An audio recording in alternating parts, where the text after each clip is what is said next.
Assalamualaikum semua. Hari ini kita akan pergi kepada 1.2 fraction, decimal, percentage and standard form.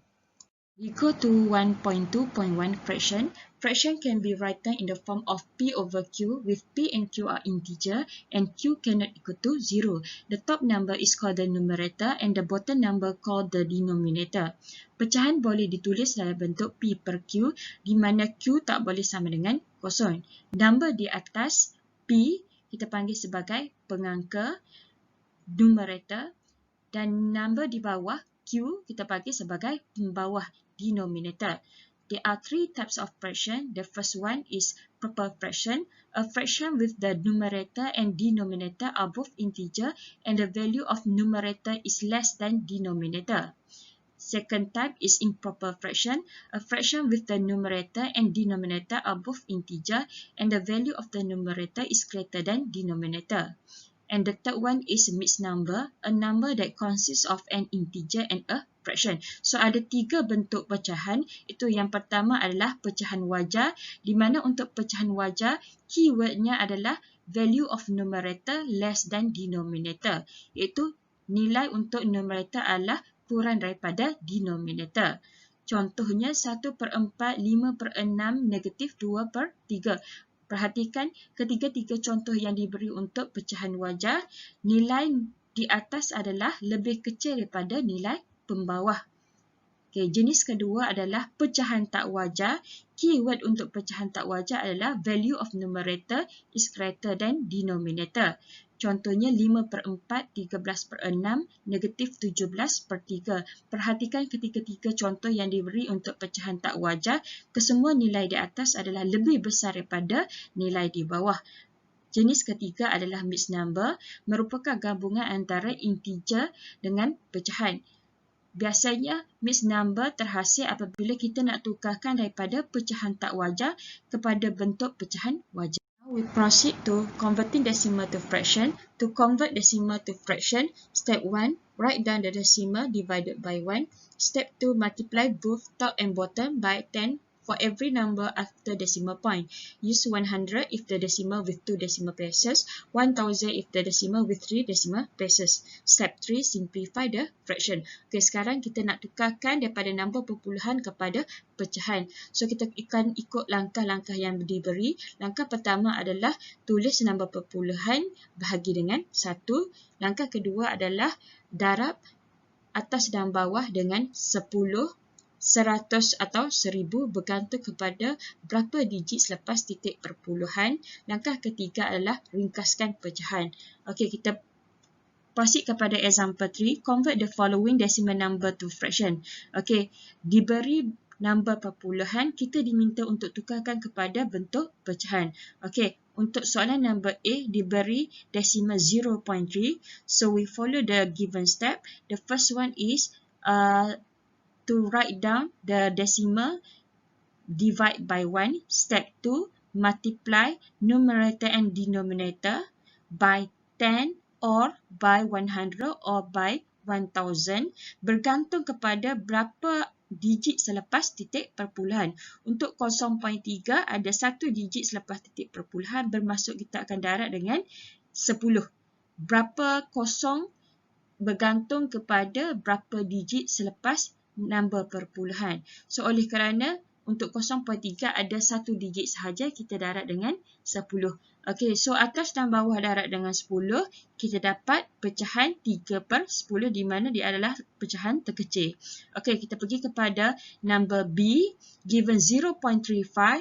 To convert to fraction form, the first step is divide 0.35 by 1. Next step is multiply by 100. Untuk 0.35 ada dua digit selepas titik perpuluhan. So, atas dan bawah kita darab dengan 100. So, step ketiga, darab atas dan bawah kita dapat pecahan 35/100, di mana 35/100 boleh kecilkan lagi kepada pecahan terkecil iaitu 7/20. Untuk soalan number C, diberi 0.125. So, we want to convert to fraction.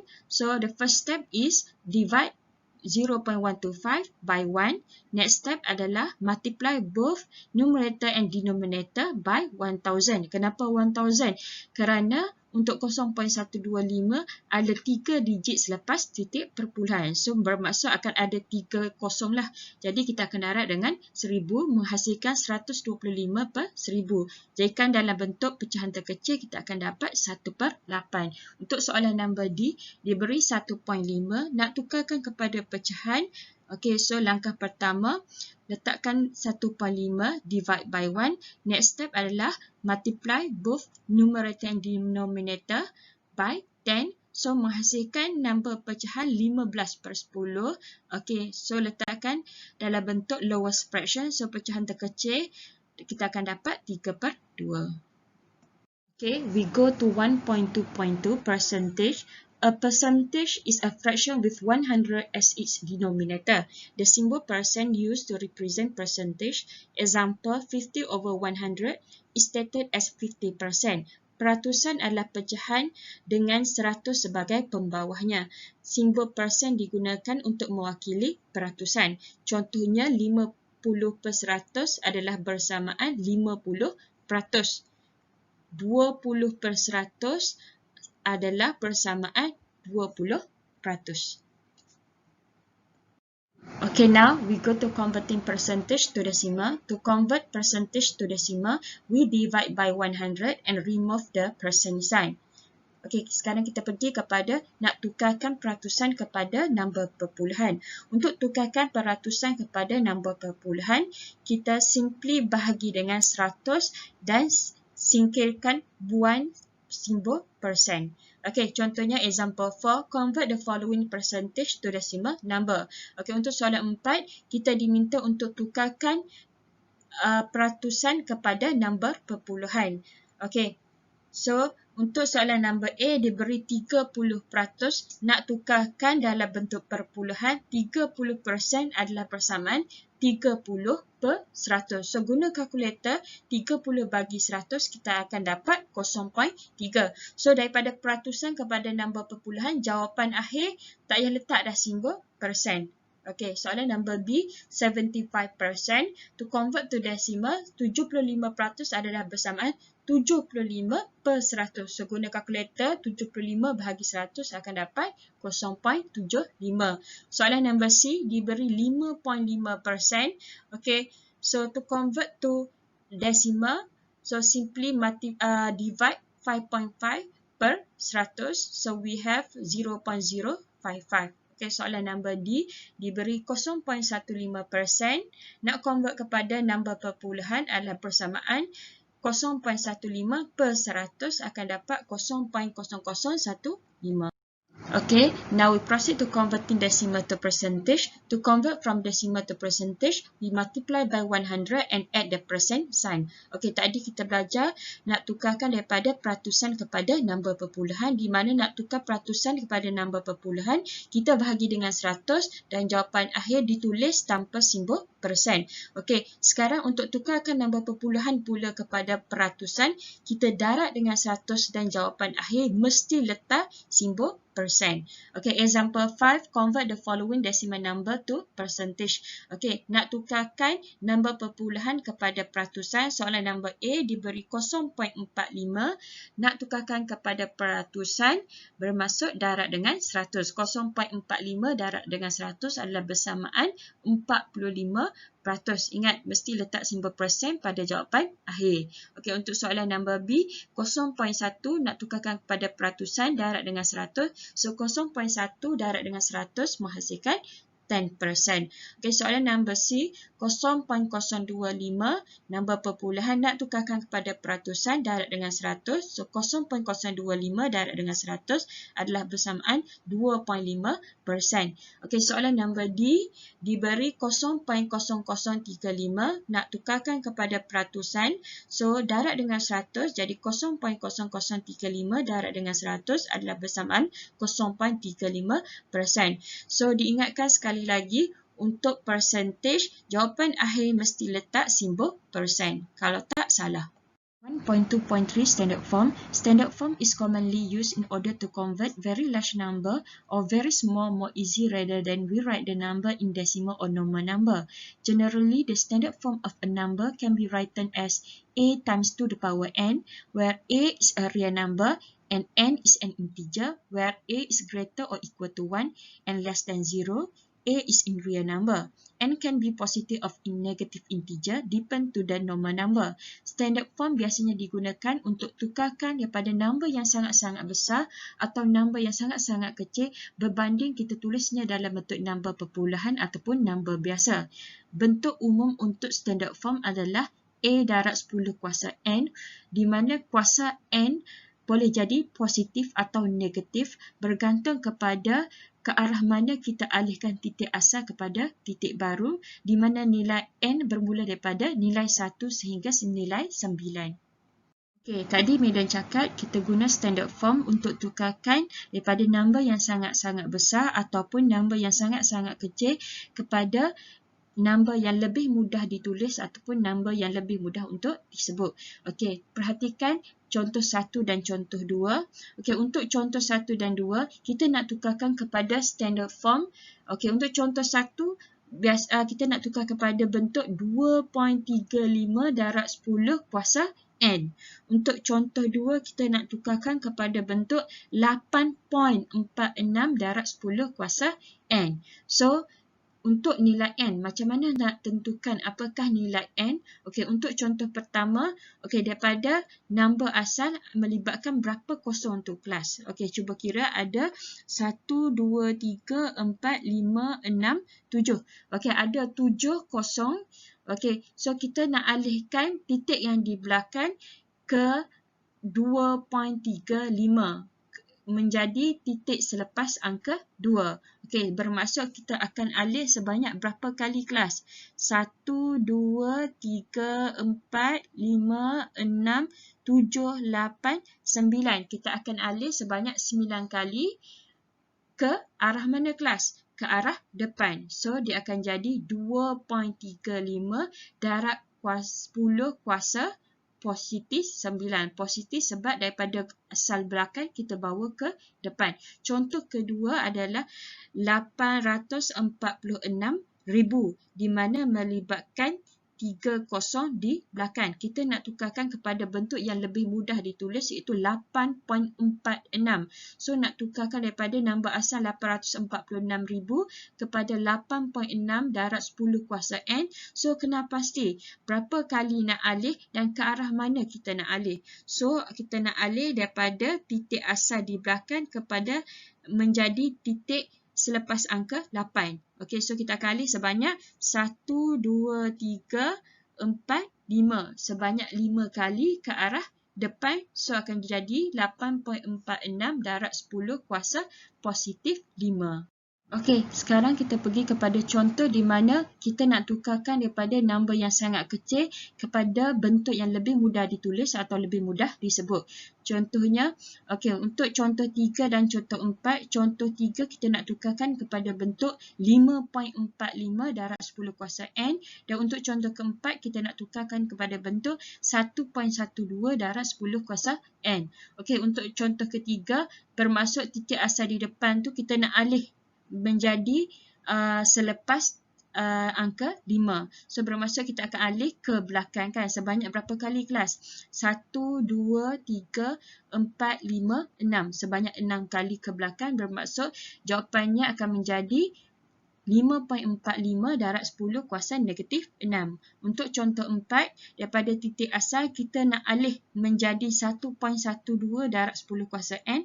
Bermaksud kita akan alih titik asal tu kepada selepas angka 1. So, bawa ke belakang akan bermaksud kita akan alih sebanyak 1, 2, 3, 4. Akan jadi 1.12 darab 10 kuasa negatif 4. Negatif sebab asalnya titik di depan kita bawa ke belakang. Okey, untuk yang Medan ajar daripada depan ke belakang kuasa jadi negatif, daripada belakang ke depan kuasa jadi positif, ataupun awak boleh ikut nota lah yang mana lebih mudah. Kalau ikut nota daripada kiri ke kanan jadi negatif, daripada kanan ke kiri jadi positif. Okay, jom kita praktis lagi. Example 6. Convert the following numbers to standard form. Okey, soalan number A, B, C, D. Okey, bermaksud untuk A kita nak tukarkan, kalau standard form kita nak tukarkan kepada bentuk 5.6 darab 10 kuasa N. Untuk soalan B, kita nak tukarkan kepada bentuk 2.1 darab 10 kuasa N. Untuk nombor C, kita nak tukarkan kepada bentuk 2.3 darab 10 kuasa N. Untuk nombor D, kita nak tukarkan kepada bentuk 5.4 darab 10 kuasa N. So, now kita nak kena pasti apakah nilai N untuk A, B, C, and D. Okay, untuk soalan nombor A, bermaksud kita assume titik dia berada di belakang sekali. So, kita nak alih biar menjadi 5.6. Bermaksud kita akan alih sebanyak berapa kali kelas? Kita akan alih titik daripada asalnya belakang ke depan menjadi 5.6. Bermaksud kena alih sebanyak 6 kali. So, jawapannya akan jadi 5.6 darab 10 kuasa 6. Okey, untuk soalan B. Okey, soalan B, kita nak tukar 0.0021 kepada 2.1, bermaksud kita nak alih titik di depan kepada selepas angka 2. So, bermaksud kita perlu alih sebanyak 1, 2, 3, 4. Kita alih 4 kali ke belakang. So, jawapannya menjadi 2.1 darab 10 kuasa negatif 4. Okay, untuk soalan nombor C, okay, daripada nilai asalnya, titik di belakang kita nak alih menjadi membawa kepada selepas angka 2. Bermaksud kita akan alih ke depan sebanyak berapa kali kelas? Sebanyak 1, 2, 3, 4, 5, 6, 7. Okey, so jawapannya 2.3 darab 10 kuasa 7. Untuk soalan nombor D, okey, diberi 0.000054.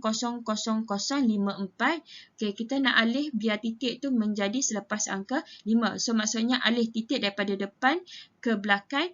Maksudnya alih sebanyak berapa kali kelas? 1, 2, 3, 4, 5, 6. Alih sebanyak 6 kali ke belakang. So, jawapannya menjadi 5.4 darab 10 kuasa negatif 6. Okay, kita cuba buat example 7. Complete the following table so that the figures in each row represent the same number. Okay, untuk soalan ni, Madam guide lah, nanti awak completekan sendiri. Okay, jadual ni adalah antara soalan yang biasanya ditanya dalam peperiksaan akhir. Dia bagi dalam bentuk jadual, di mana biasanya dia bagi 4 kolom. Dia akan tanya untuk lowest fraction, pecahan terkecil, desimal, nombor perpuluhan, persentage, peratusan dan juga standard form. Okey, so dia akan bagi satu atau dua nilai dan kita kena carilah apakah nilai lain. Okey, so dalam untuk example 7 ni yang Madam loretkan warna merah adalah nilai asal yang diberi. Bermaksud kita kena cari lagi apakah 3 lagi nilai lain. Okey, untuk soalan 1 diberi 1/5, kita perlu cari apakah nilai desimal, percentage dan standard form yang bersamaan 1/5. So kalau dalam untuk contoh ni, tekniknya adalah cuba tukarkan nilai yang diberi kepada bentuk desimal. Okey, daripada desimal lah kita boleh mencari nilai-nilai lain. Okey, kalau dah bagi dalam desimal, maksudnya kita boleh proceed lah cari apa-apa nilai lain yang mana kita mudah dulu. Yang mana kita lebih suka dulu, okey, ikut yang mana-mana. Asalkan ada nilai desimal. Okey, untuk soalan nombor 1, 1/5. Okey, 1/5 nak cari desimal, just simply divide. Jadi 1 bahagi 5 akan dapat 0.2. Okey, 0.2 nak tukar kepada peratusan, darab dengan 100. Dan jawapan akhir mesti letak simbol persen. Untuk standard form bermaksud daripada 0.2 kita nak dapat dalam bentuk 2.0 darab 10 kuasa N. Bermaksud bersamaan apa kelas? 2.0 darab 10 kuasa negatif 1. Okey, untuk soalan nombor 2 dah diberi dalam bentuk desimal. Kita boleh carilah apa-apa nilai kita nak. Okey, so daripada 0.23, okey, untuk peratusan, darab dengan 100 akan dapat 23%. Untuk standard form 0.23 adalah bersamaan 2.3 darab 10 kuasa negatif 1. Okey, untuk lowest fraction, pecahan terkecil, oleh kerana untuk table ni dia just minta jawapan nilai akhir. Okey, so tak perlu calculation. So awak just simply type lah dekat calculator 0.23 sama dengan, lepas tu tekan simbol per tu untuk pecahan. Okey, dia akan convert kepada pecahan, salin yang itulah pastikan dia adalah pecahan terkecil. Okey, so kecuali lah dia letak without using calculator, dia kena ikut step yang Madam ajar dulu lah. Untuk convert kepada from decimal to fraction adalah letak nombor perpuluhan per 1, lepas tu darab 10, 100 atau 1000 bergantung kepada berapa digit selepas titik perpuluhan. So, dapatlah pecahan terkecil berapa. Okey, soalan nombor 3 dia beri 20%. Okey, so macam Meda cakap tadi, tekniknya sentiasa cari dulu apakah desimal. Okey, so untuk 20% nak tukar kepada desimal adalah bersamaan 20 per 100 akan dapat 0.2.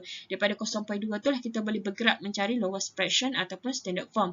Okey, untuk lowest fraction, just simply type dekat kalkulator 0.2 sama dengan berapa. Okey, dapatlah pecahan. Okey, untuk standard form 0.2 adalah bersamaan 2.0 darab 10 kuasa negatif 1. Okey, soalan nombor 4. Again, diberi standard form, ingat the main value kalau boleh cari nilai desimal baru senang untuk kita bergerak. Okey, jadi 1.23 darab 10 kuasa negatif 3 bermaksud daripada nombor asal kita convert kepada standard form. Kuasa negatif 3 tu bermaksud kita alih ke belakang sebanyak 3 kali. So, kalau nak dapatkan balik nombor asal bermaksud kita kena alih 3 kali ke depan. Okey, jadi nombor asal sepatutnya 0.00123. So, macam mana nak tahu betul ke salah? Kena cuba convert baliklah.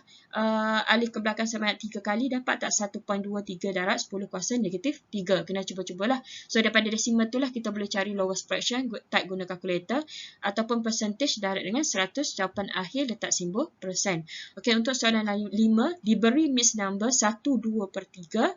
1/2/3 mesti tahulah macam mana nak convert kepada pecahan tak wajar. Macam mana kelas? 1/2/3 adalah bersamaan 1 darab 3 tambah dengan 2 untuk numerator. Jadi akan jadi 5/3. So 5/3 mencari desimal, just simply bahagi je. 5/3 adalah sama dengan 5 bahagi 3. Akan dapat 1.6667. Okey, so kalau boleh ajarlah untuk dapatkan, letakkan dalam bentuk 4 titik perpuluhan. Okey, so daripada 1.6667 tu kita boleh carilah percentage darab dengan 100, jawapan akhir letak persen. Untuk standard form pula, macam mana kelas? Standard form kita nak bentuk macam mana? Kita nak bentuk 1.6667 bermaksud memang titik, kita nak titik macam tu kan untuk standard form. So bermaksud kita tak nak alih apa-apa. So standard form jawapan dia sepatutnya 1.6667 darab 10 kuasa 0. Okey, soalan ni sepatutnya tak ditanyalah, tapi kalau ditanya tak mustahil untuk diberi jawapan. Masih ada jawapan lagi untuk soalan ini, iaitu 1.6667 darab 10 kuasa 0. Okey, soalan nombor 6 diberi 4.12. Mudahlah, kita boleh carilah mana-mana kita nak dulu, lowest fraction ke, percentage ke, standard form. Okey, untuk percentage darab dengan 100, 4.12 darab 100 dapatlah 412%. Okey, 4.12 nak cari lowest fraction, just type guna kalkulator 4.12 sama dengan apa. Lepas tu tekan simbol perpecahan. Okey, untuk standard form 4.12 kita nak standard form dia dalam bentuk 4.12 juga. Darab 10 kuasa berapa kelas? Akan jadi 10 kuasa 0 sebab kita tak alih apa-apa titik. Okey, soalan nombor 7 diberi 0.6%. Okey, ingat main value yang kita perlu cari adalah cari nilai desimal. So 0.6% nak hilangkan percentage, kita bahagi dengan 100. So 0.6% bahagi dengan 100 akan dapat 0.006. So untuk cari lowest fraction guna kalkulator. Okey, untuk standard form pula 0.006 adalah bersamaan 6.0 darab 10 kuasa berapa kelas? 1, 2, 3. Alih ke belakang sebanyak 3 kali. Jadi 6.0 darab 10 kuasa negatif 3. Okey, untuk soalan nombor 8 diberi 3.58 darab 10 kuasa 3. Macam soalan tadi. Okey, so standard form ni bermaksud kuasa 10 kuasa 3 tu bermaksud daripada nombor asal kita alih ke depan sebanyak 3 kali. So untuk dapatkan balik nombor asal, kita kena alih balik 3 kali ke belakang kan, membawa kepada 3580. Okey, so kalau boleh cek setiap kali dapat jawapan tu, cek adakah bila kita ubah balik dapat tak standard form 3.58 darab 10 kuasa 3. Kalau dapat tu maksudnya betul lah jawapan awak. Okey, daripada desimal tu kita boleh carilah peratusan. Darab dengan 100 dapat berapa, letak simbol persen. Dan untuk lowest fraction, Meda rasa 3580 tu pecahan dia sepatutnya 3580 per 1. Okey, kita sambung lagi. Kita pergi kepada slide terakhir. Okey, soalan nombor 9 diberi 1/100. 1/100. Okey, kolom kedua tu adalah kolom yang sama untuk decimal, kolom ketiga adalah percentage, kolom keempat adalah standard form. Okey, so 1/100 nak cari decimal, just simply divide with 100 kan. 1 bagi 100 akan dapat 0.01. Nak cari percentage darab dengan 100, jawapan akhir letak simbol persen. Okey, untuk standard form 0.01 adalah bersamaan 1.0 darab 10 kuasa berapa kelas? 12 darab 10 kuasa negatif 2. Okey, untuk soalan nombor 10 diberi 0.0011. Okey, so kita boleh cari percentage darab dengan 100 akan dapat 0.11%. Okey, untuk cari lowest fraction, just simply type guna calculator. Okey, untuk tukar kepada standard form, jawapan awak sepatutnya 1.1 darab 10 kuasa berapa kelas? 1, 2, 3 darab 10 kuasa negatif 3. Okey, untuk soalan nombor 11, diberi 1.11%. Okey, macam yang dia cakap tadi, cari dulu apa nilai desimal. So, bahagi dengan 100 akan dapat 0.0111. Okey, so cari lowest fraction, type guna calculator. Untuk tukar kepada standard form, sepatutnya dapat 1.11 darab 10 kuasa berapa kelas? 1, 2, alih ke belakang sebanyak 2 kali, maksudnya darab 10 kuasa negatif 2. Okey, soalan nombor 12 diberi standard form 7.505 darab 10 kuasa negatif 4. Negatif 4 tu bermaksud daripada nilai asal, kita tukar kepada standard form, kita alih ke belakang sebanyak 4 kali. So, untuk dapat balik nombor asal, kita alih ke depan sebanyak 4 kali. So, sepatut jawapan awak adalah 0.00075505. Okey, so nak cek jawapan betul ke salah, cuba convert balik kepada standard form, dapat tak 7.505 darab 10 kuasa negatif 4. Okey, so tukar kepada pecahan, lowest fraction, just type guna calculator. Untuk dapatkan percentage pula darab dengan 100, jawapan akhir jangan lupa letak simbol persen. Okey, soalan nombor 13 diberi 4/301 pecahan. Okey, untuk cari nombor perpuluhan, just bahagi 4 bahagi 301 akan dapat 0.0133. So, nak tukar kepada peratusan, just darab dengan 100, jawapan akhir mesti letak simbol persen. Okey, untuk standard form 0.0133, jawapan awak sepatutnya 1.33 darab 10 kuasa berapa kelas? 1, 2 darab 10 kuasa negatif 2. Okey, untuk soalan 14, okey, soalan nombor 14 diberi 0.0115. Okey, 0.0115. Okey, tukar kepada peratusan darab dengan 100. Okey, dapat 1.15%. Okey, untuk pecahan guna kalkulator, type guna kalkulator. Untuk standard form pula, jawapan awak sepatutnya 1.15 darab 10 kuasa berapa kelas? Darab 10 kuasa negatif 2 kan? Okey, soalan 15. Okey, diberi 0.5%, cari dulu nilai desimal. Bahagi dengan 100 akan dapat 0.005. Cari lowest fraction, just type guna kalkulator. Untuk tukar kepada standard form adalah bersamaan 5.0 darab berapa kelas? 1, 2, 3 darab 10 kuasa negatif 3. Okey, last sekali soalan nombor 16. Okey, soalan nombor 11. Diberi 2.05 darab 10 kuasa negatif 2. So, cari dulu apakah nilai desimal, nilai asal bagi standard form tu. Bermaksud kita perlu, kalau standard form, kita alih ke belakang sebanyak 2 kali. Untuk dapatkan balik nilai asal, kita alih ke depan sebanyak 2 kali. So, sepatutnya dapat 0.0205. So, untuk nombor pecahan tu, type guna kalkulator. Untuk peratusan pula darab dengan 100, jawapan akhir jangan lupa letak simbol persen. So, macam biasa, Madam perlukan setiap pelajar untuk tinggalkan komen. Okey, adakah nota Madam ini jelas dan faham dan membantu pelajar untuk belajar dengan lebih baik? Kalau tak, apakah soalan yang ingin dia tanya? Okey, terima kasih semua.